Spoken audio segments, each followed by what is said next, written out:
Good morning, friends. Myself Kedar Badeka, and today I'm taking a lecture of manufacturing process 2. Right? So this is the series of the sixth lecture of the manufacturing process 2. In the previous series of the lecture, we are discussing the various kind of the three processes of the gas welding, which is the oxyacetylene welding, oxyhydrogen welding, and air acetylene welding. Right? Then in the previous lecture we start the different arc welding processes. In the last lecture we discussed the arc welding processes with the SMAW welding process, which is the shielded metal arc welding process or the manual metal arc welding process, right? So we start with the just briefing of that process, and in the previous lecture we are also discuss about the uh, we are also discuss about the two type of the welding techniques, which is the rightward welding techniques or leftward welding techniques, right? So we also discuss about the different aspect about the flux, what is the applications of the flux, right? What is the different types of the electrodes and what are the designations of the electrodes. So in the previous lecture we are discussing that, so we just go through it and what is the definitions of the SMAW. Just this is the briefing of the SMAW welding process. So in today's lecture we start with the contents like the definitions of welding process. So the shielded metal arc welding is a arc welding process that uses a consumable electrode to initiate the arc and provide a filler metal to fill the uh, depositions area of that uh, between the two plates. So arc welding safety, what are the principal hazard associated with the SMAW and what can be done to manage the hazard associated with the SMAW. This is the main perspective with the SMAW welding process. The arc welding process, in arc welding process, the SMAW welding process, which is the basic welding process, we can perform with the manual with using a less consumable uh, which is required for the SMAW welding process.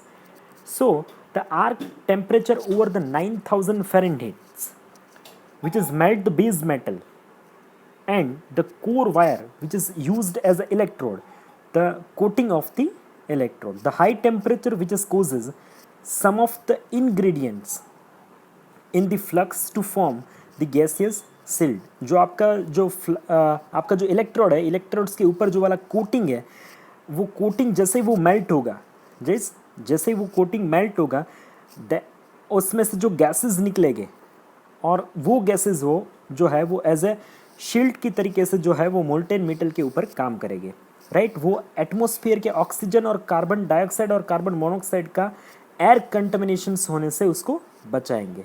So the electric energy is provided by the power source, which is the AC power source or the DC power source. So as the weld which is cool, the slag which is formed on the top of the weld puddle, right? जैसे वो आपका बीड हो जाएगा ना, तो जैसे वो weld आपका सॉलिड होगा तो जो स्लैग है ना वो due to the lower density वो थोड़ा ऊपर आ जाएगा और उसको हम लोग जैसे कंप्लीट हो जाए तो उसको चिपिंग हैमर से हम लोग हटा देंगे. So what is the purpose of the slag? The slag which is produced due to the lower density on the top of the weld and which is protect the molten metal from the atmospheric contaminations. What are the equipments which is used for the SMAW welding process? Which is the first we can focused on the polarity switch. The polarity, there is the two kind of the polarity. Either we can use the direct current electrode positive, right? Electrode को positive supply देके हम लोग weld कर सकते हैं और electrode को negative supply देके. So the second which is the first which is the DCEN, direct current electrode negative. Then second which is the DCEP, which is the direct current electrode positive. This is the two polarity switches. So then second which is the power cord, the power cable, then the electrode holders, electrode, base metal, ground clamp to hold the base metal, to fix the base metal, then the electrode leads, ground leads, ampere scales, ampere adjustment, on off switch, and the welder case. So these are the equipment which is used for the SMA welding process. So these are the six common these are the 6 common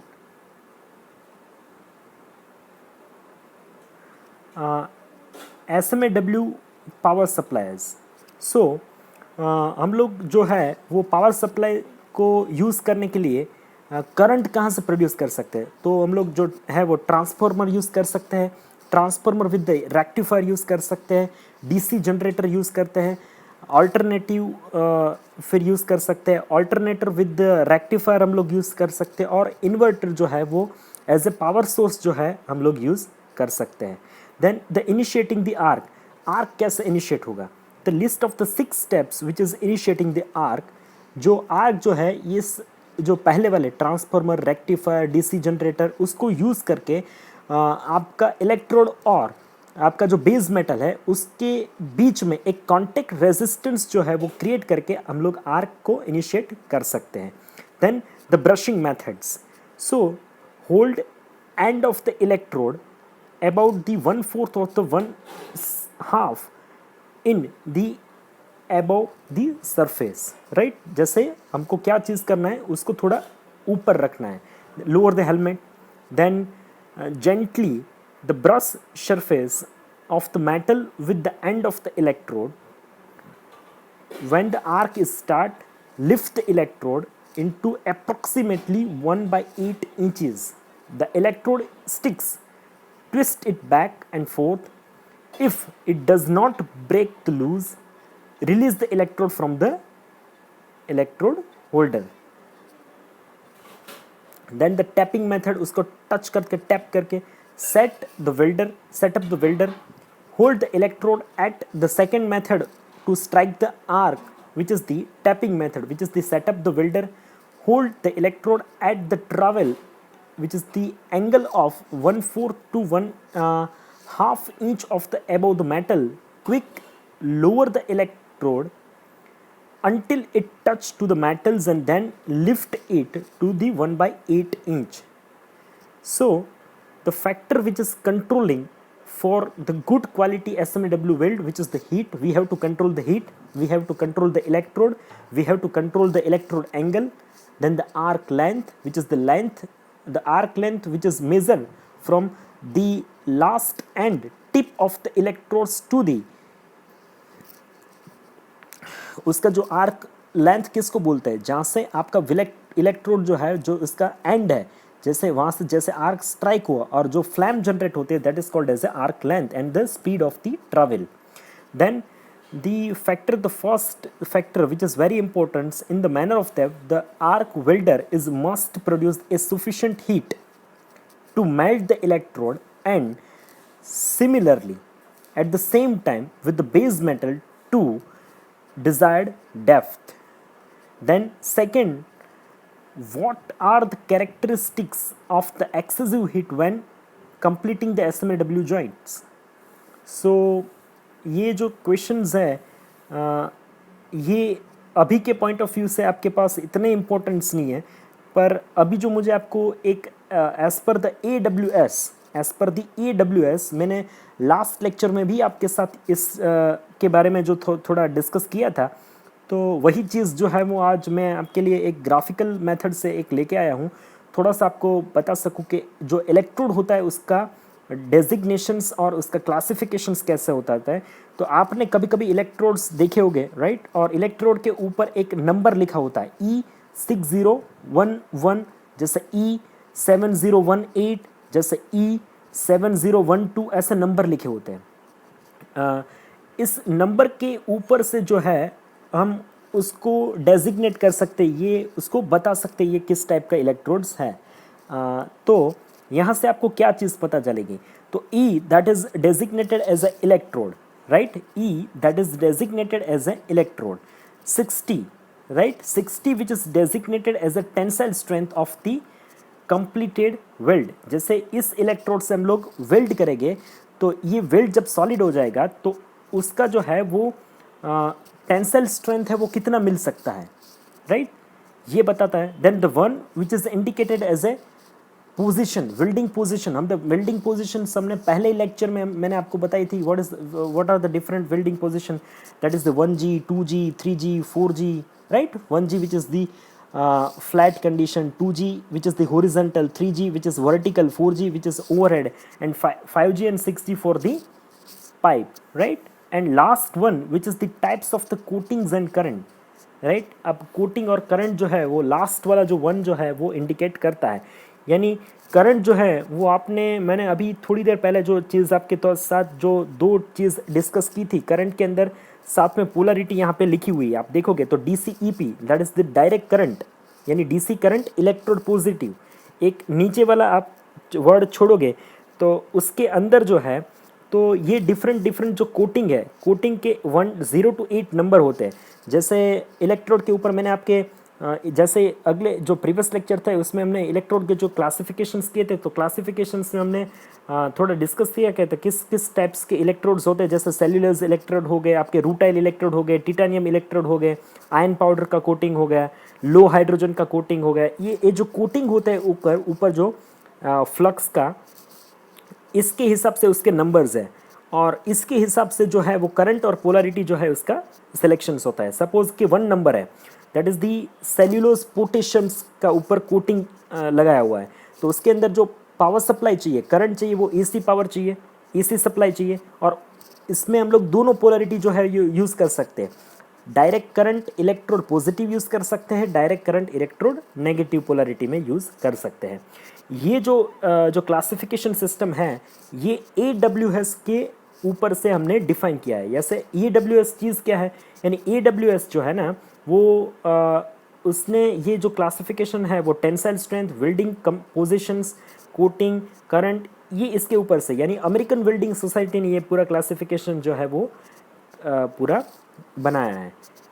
सो अब उसके बाद आएगा welding electrode flux. Arc welding जो electrode flux होता है वो क्या होता है, a material which is used during the arc welding, brazing or the base welding to clean the surface of the joint chemically to prevent the atmospheric oxidations and to reduce the impurities and float them to the surface।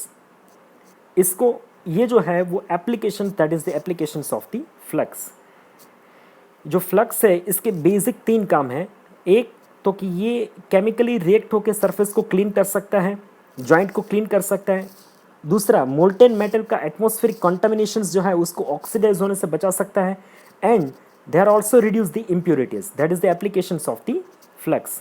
Then जो flux है वो 7 types के जो है वो classifications, जैसे अपने electrodes के जो कोटिंग थे वैसे ही जो है वो फ्लक्स जो है वो डिफरेंट मेटल्स पाउडर के फॉर्म्स में होता है, और उसकी रिक्वायरमेंट्स के हिसाब से जो है उसका क्लासिफिकेशंस किया गया है। तो बेसिकली मैं आपको बता दूं कि फर्स्ट जो होता है वो किस टाइप का फ्लक्स होता है, विच इज़ द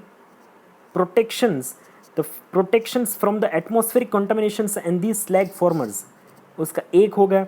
दूसरा जो है वो फ्लक्सिंग एजेंट के तौर पे वो काम करता है। Third, which is the arc initiations and the stabilizations, flux को यूज़ करके हम लोग आर्क को स्टेबलाइज कर सकते हैं, स्टेबल कर सकते हैं, इनिशिएट कर सकते हैं। Then which is also work as a deoxidizers. Then the physical property of the flux which is also very important, it is also used as a filler and the metallic additors or the additions and the binders and the flux strength improves. So the electrode जो है और जो flux है वो basically ये 2 groups जो है इसमें बांटे जाते हैं, फास्ट फ्रीज और फास्ट फिल।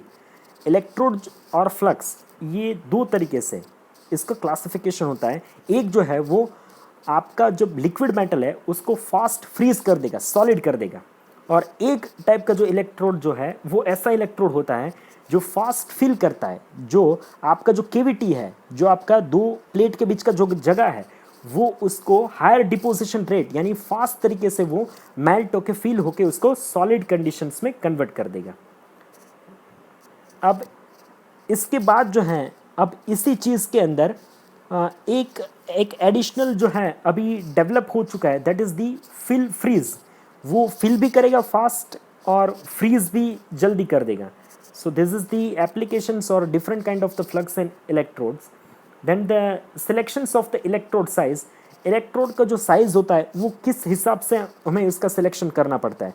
तो इलेक्ट्रोड का साइज़ हो वो दो तरीके से, एक तो हमें कौन सा जो मेटल है वो वेल्ड करना है, दूसरा उसका थिकनेस क्या है, और तीसरा वो अगर मैं आपको बताऊं कि किस वेल्डिंग प्रोसेस से, यानी manual welding, SW welding, TIG welding, MiG welding, किस वेल्डिंग प्रोसेस से उसको वेल्ड करना है, उसके हिसाब से जो है उसका साइज़ जो है वो उसका सिलेक्शंस होता है।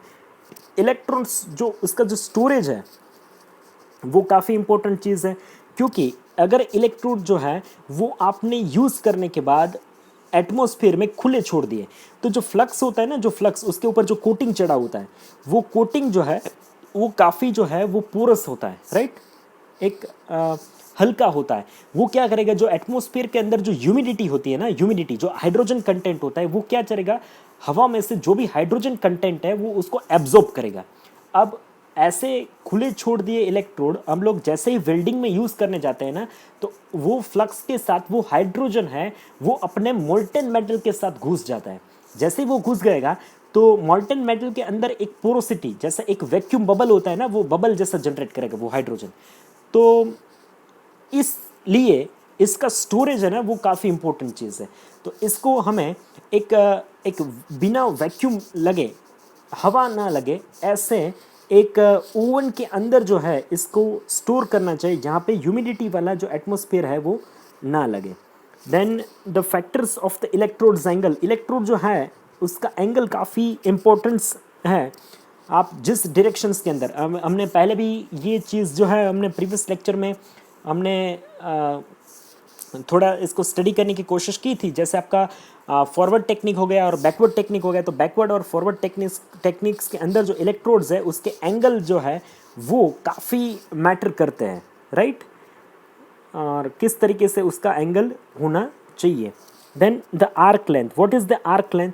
So the arc length we can describe as a, the arc length is the distance from the metal part, जो आपका मेटल जो है नीचे metal part of the electrode to the weld puddles, right. आपका जो flame, एक जो पूरा एक फ्लैम, एक पूरा पडल जो है वो क्रिएट होता है ना, वहाँ तक का जो डिस्टेंस होता है उसको हम लोग आर्क लेंथ बोलते हैं। The best arc length is not the fix distance, वो उसका जो कोई फिक्स डिस्टेंस नहीं होता, but should be approximately equal to the diameter of the electrode. उसका लेंथ कितना होना चाहिए? सपोज कि आपका 3.2 आपका डायमीटर ऑफ इलेक्ट्रोड है, तो आर्क लेंथ जो है वो नॉर्मली ऐसी रखनी चाहिए। Then the speed of the travel, आप किस तरीके से, कितनी स्पीड से आप इलेक्ट्रोड को स्टार्टिंग पॉइंट से जो है वो एंड पॉइंट तक किस स्पीड से आप मूव करोगे, वो जो है वो इंचेस पर mm और इंचेस पर मिनट के फॉर्म में जो है वो हम लोग उसको मेज़र कर सकते हैं। फिर ये चीज़ आपको 3 फिगर दिख रही है, राइट। ये जो है वो जैसे ही आपका स्पीड जो है वो एकदम स्लो होगा तो आपको देखोगे ये जो रिपल्स फॉर्म हो रहे हैं, जो छोटे छोटे आंखें आपको दिख रहे हैं ना, वो एक तरीके से एक फॉर्म के वो आपको दिख रहे हैं, which is due to the lower speed, right. And excessive width आपको दिखेगी, एक्सेसिव सॉरी पेनिट्रेशंस आपको दिखेगा with the lower speed, right. एक यूनिफॉर्म रिपल्स आपको दिखेगा। जैसे ही आप अपना ट्रैवल स्पीड फास्ट कर दोगे तो एक तो आपका जो विड्थ हो जाएगा वो नैरो हो जाएगा, एक एलोंगेटेड रिपल्स जनरेट हो जाएगा। रिपल्स का जो फॉर्म होता है, जो साइज होती है, वो एलोंगेटेड खींच जाएंगे दोनों साइड से। तो विच is the recommended the width which is the 2 to 3 times of the diameter of the electrodes. ये इसका जो रिपल्स जनरेट हो गए, आपका बीट जो जनरेट करेंगे, वो बीट का विड्थ कितना होना चाहिए? आइडियल जो विड्थ है वो आपका, सपोज आपका 3 mm का डायमीटर है तो 2 to 3 टाइम्स, राइट, यानी 6 to 9 mm जो है वो ज़्यादा से ज़्यादा उसका विड्थ होना चाहिए। अब जॉइंट्स कितने होते हैं? जॉइंट्स तो हमने पहले ही डिस्कस कर लिए थे। ये आपका स्क्वायर ग्रू हो गया, स्क्वायर के बाद आपका वी ग्रू हो जाएगा। जैसे ही वो थिकनेस बढ़ेगी तो आपका ये अब वी ग्रू हो जाएगा। वी ग्रू के बाद जो है वो टी जॉइंट्स होते हैं, right. So this is the T joint. अब टी जॉइंट में जो है वो फिलेट वेल्ड लगेगा आपका, दोनों जो टी के जो फिलेट साइड में आता है, ये साइड में जो इनसाइड फिगर है उसमें आपका फिलेट जो है वो वन साइड से दिखाया गया है, और वन साइड्स पे भी कर सकते हैं, दोनों साइड से भी हम लोग कर सकते हैं। फिर आपका एकदम बेवल हो जाएगा जो T joint with this single bevel, जो आपका टी ऊपर वाला जो पोर्शन आप जॉइंट करोगे ना, वो एक साइड से जो है वो सिंगल बेवल, उसको बेवल एंगल दिया गया है, उस बेवल एंगल के अंदर जो है वो हम लोग फिलर मेटल को हम लोग फील करेंगे। फिर ये जो है वो T joint with the double bevel, दोनों साइड से एंगल जो है वो टी प्लेट के ऊपर जो है दिया गया है, हम लोग दोनों साइड से उसको फील करके उसको जॉइंट कर देंगे। सो अब वेल्ड जो डिफेक्ट है वो हम लोग थोड़ा बाद में डिस्कस करेंगे।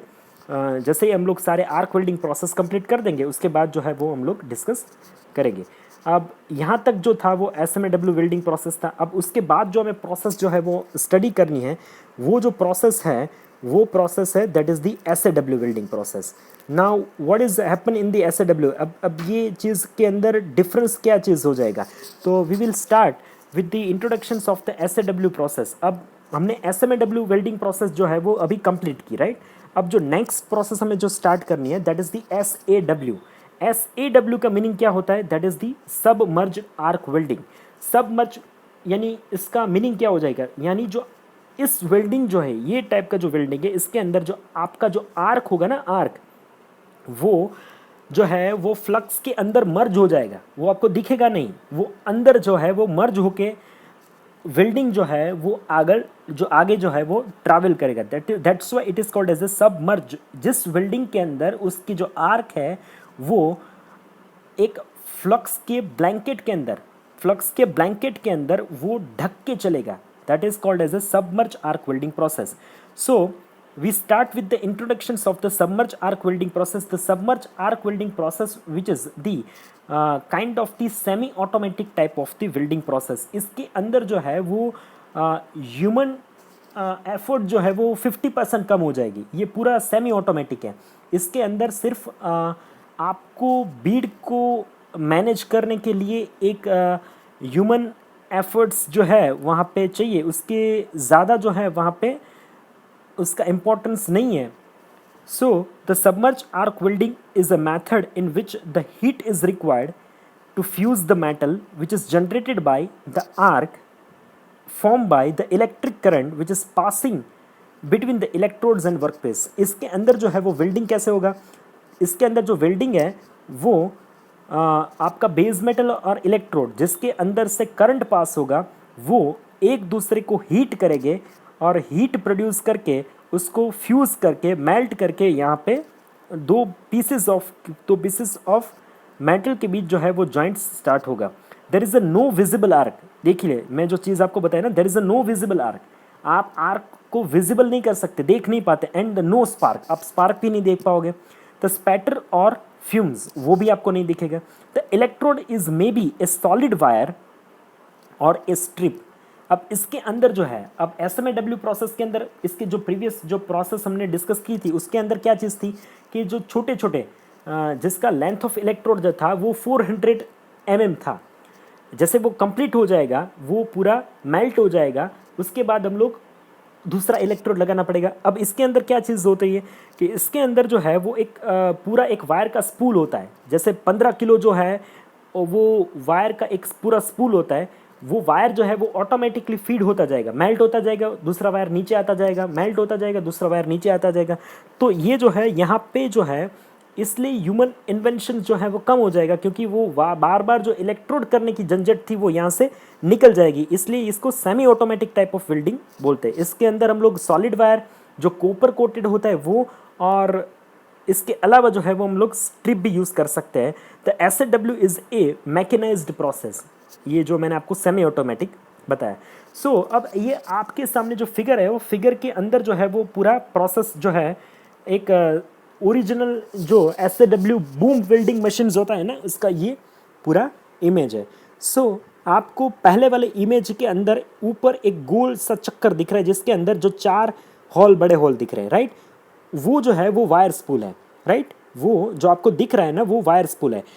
उसके ऊपर जो है वो 15 kg जो वायर होता है ना, 15 kg 30 kg जो वायर का स्पूल होता है वो पूरा उसके अंदर फिक्स हो जाएगा।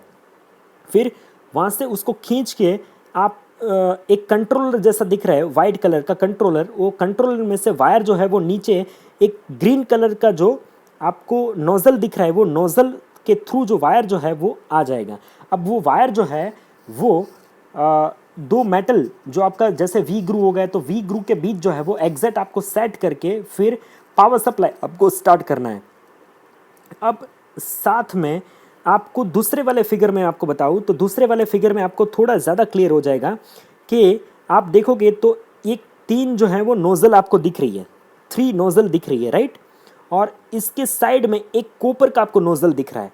अब ये कॉपर का जो नोज़ल है वो क्या चीज़ कर रहा है, कॉपर का नोज़ल है वो जो है उसके अंदर से एक ग्रेन्यूल फ्लक्स जो होता है ना, फ्लक्स, उसके अंदर फ्लक्स, जैसे आप जो प्रीवियस वाला वेल्डिंग था उसके अंदर फ्लक्स हम कैसा यूज़ कर रहे थे, जो इलेक्ट्रोड के ऊपर जो है वो कोट किया हुआ फ्लक्स हम लोग यूज़ करते हैं। फ्लक्स का फंक्शन क्या था, तो कि मोल्टेन मेटल को एटमॉस्फेरिक कॉन्टामिनेशन से हमें बचाना था, राइट। अब यहाँ पे जो है वो हम लोग ग्रेन्यूल फ्लक्स यूज़ कर रहे हैं, ग्रेन्यूल यानी दाना दाने वाला फ्लक्स जो है वो यूज़ होता है, right.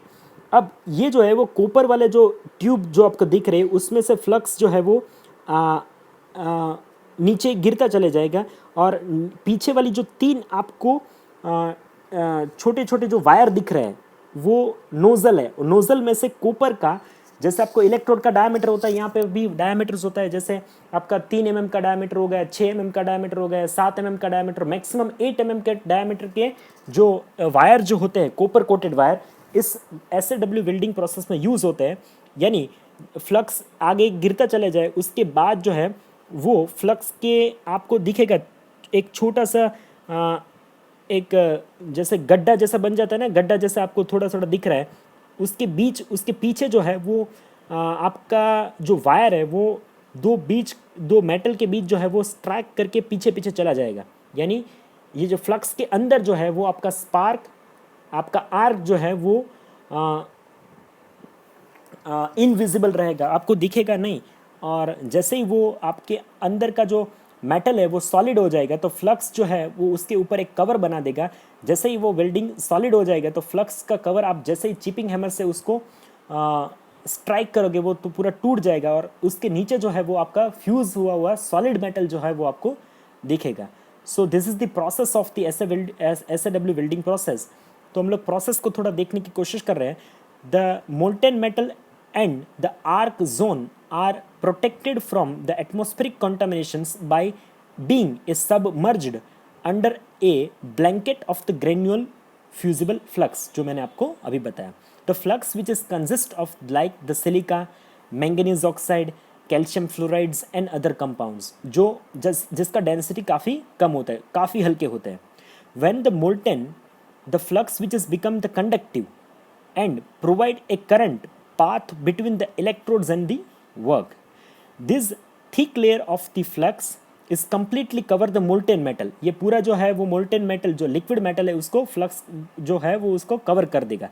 Thus which is preventing from the spatters, spark as well as the suppressing the intense ultraviolet radiations and the fumes that are the part of the shielded metal arc welding process। जो arc एकदम एक radiation type of जो spark जो आपके आँख में दिख रहे थे ना, ये प्रोसेस के अंदर आपको यहाँ पे नहीं दिखेगा। ये जो है वो आपका यहाँ पे एडवांटेजेस हो जाएगा। सो this is the process figure of the SAW welding process, right, जो मैंने आपको अभी बताई ना। व्हाट इज़ द फीचर्स, एक जो फीचर्स के अंदर देखें तो एक फ्लक्स होपर होता है जिसके अंदर फ्लक्स जो है वो भरा होता है, और इसके साथ एक जो एक नोज़ल है वो नोज़ल अटैच किया होता जाता है, और ये नोज़ल जो है वो फिक्स किया जाता है आपका जो ग्रू होता है वो ग्रू के ऊपर। जैसे आप फ्लक्स का होपर का विंडो ओपन कर दोगे तो वो नोज़ल के थ्रू जो है वो आपके जो ग्रू है वो ग्रू के अंदर फ्लक्स जो है वो फिल करना स्टार्ट कर देगा। जैसे वो आपका जो हेड है मशीन है वो ट्रैवल करेगा, आगे आगे ट्रैवल करता जाएगा, वैसे ही उसी कंडीशन के अंदर जो है वो फ्लक्स वो आगे आगे डिपॉजिट आगे आगे छोड़ता जाएगा।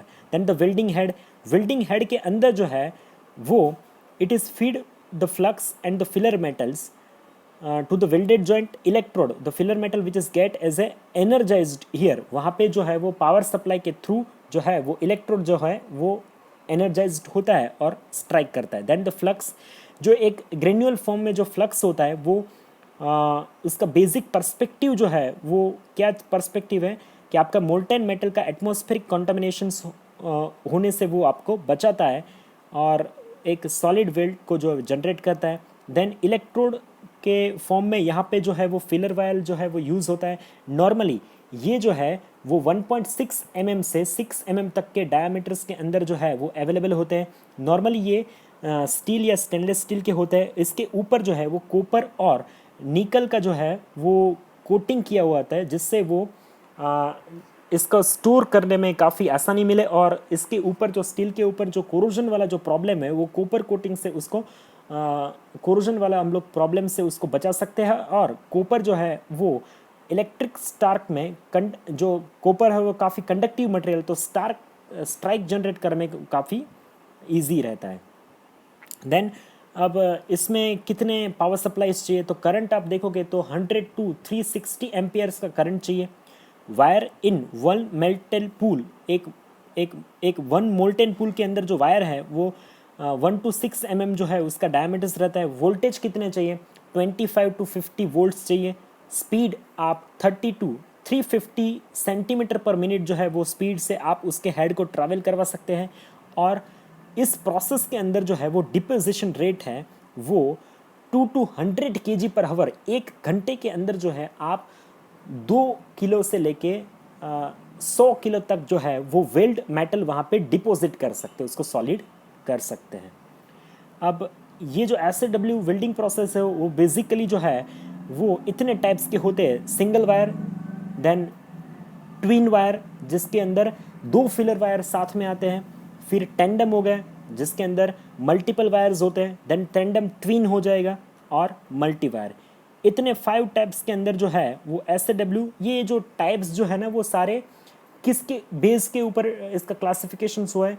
इसका पूरा जो क्लासिफिकेशन जो हुआ है वो जो वायर्स यूज़ होते हैं क्वांटिटीज़ में, उसके ऊपर ये पूरा क्लासिफिकेशन हुआ है। अब इसका एडवांटेजेस क्या है, ये हाई क्वालिटी वेल्डिंग प्रोसेस है, इसके अंदर जो है वो काफ़ी रिस्क है वो काफ़ी कम हो जाएगा। पोरोसिटी, अंडरकट आने के चांसेस काफ़ी कम हो जाएंगे क्योंकि एटमॉस्फेरिक कंटामिनेशन फ्लक्स जो है वो कवर कर देता है। स्पैटर यानी लिक्विड मेटल के जो दाने दाने जो है वो स्प्रेड होते हैं वो होने के चांसेस कम हो जाते हैं। A very little risk of the lack of fusions and a deep and safe penetration we can achieve. हम लोग काफ़ी डीप और सेफ पेनिट्रेशन अचीव कर सकते हैं और इसका डिपोजिशन रेट जो है वो काफ़ी ज़्यादा है। जैसे मैंने आपको पहले बताया 1 घंटे के अंदर जो है वो 2 किलो से लेके 100 किलो तक जो है वो वेल्ड मेटल डिपॉजिट कर पाता है।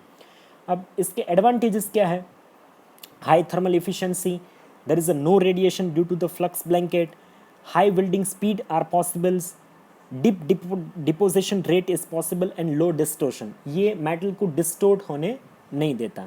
Then what is the limitation of SAW, the precise joint preparation is required. आपको सपोज आपका वी जॉइंट है, यू जॉइंट है, तो एकदम जो जॉइंट प्रिपरेशन होना चाहिए ना वो एकदम प्रिसाइज होना चाहिए, उसके बीच जो है वो गैप नहीं होना चाहिए। Then no observations of the arc and the process during the welding is possible.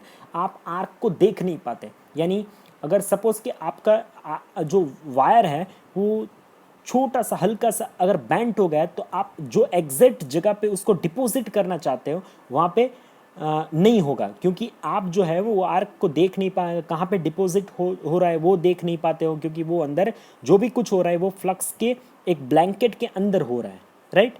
Then the high operational efforts and last it can not be used for the plate which is less than the 5 mm। जिस भी plate का thickness 5 mm से नीचे है उसके लिए हम लोग यूज़ नहीं कर सकते, क्योंकि ये हायर करंट के साथ यूज़ होता है। अब इसका एप्लीकेशन क्या हो जाएगा, आप the fabrications of the boiler, pressure vessels, इसके प्लेट्स को वेल्ड करने के लिए हम लोग एसएडब्ल्यू वेल्डिंग यूज़ करते हैं। Then the rail road tank cars, right. Then the structural shapes like the cylinders, then the circular welds, beam productions, इसके अंदर जो है वो एसएडब्ल्यू वेल्डिंग जो है ये हम लोग यूज़ कर सकते हैं। सो आज के लेक्चर के अंदर हमने एक प्रोसेस जो हमने लास्ट लेक्चर के अंदर डिस्कस की थी SMAW प्रोसेस, वो हमने डिस्कस की, और SAW प्रोसेस जो है वो आज एक नई प्रोसेस डिस्कस थी। इसके साथ इलेक्ट्रोड का डेजिग्नेशन डिस्कस किया। काफ़ी ग्राफिकल्स के साथ मैंने ये दोनों प्रोसेस आपको समझाने की कोशिश की है। आप थोड़ा बुक में से देखोगे तो आपको ज़्यादा कंसेप्चुअली क्लियर हो जाएगा। फिर भी ये दोनों प्रोसेस के अंदर आपको कोई डाउट है, ये दोनों प्रोसेस के रिलेटेड कोई क्वेश्चंस है, तो आप मुझे यूट्यूब के कमेंट सेक्शंस में पूछ सकते हैं, राइट। ये वीडियो पूरा देख लेने के बाद आपको जो है वो अपने यूट्यूब के कमेंट सेक्शंस के अंदर जो है वो अपना एनरोलमेंट नंबर लिखना है। Thank you so much for watching.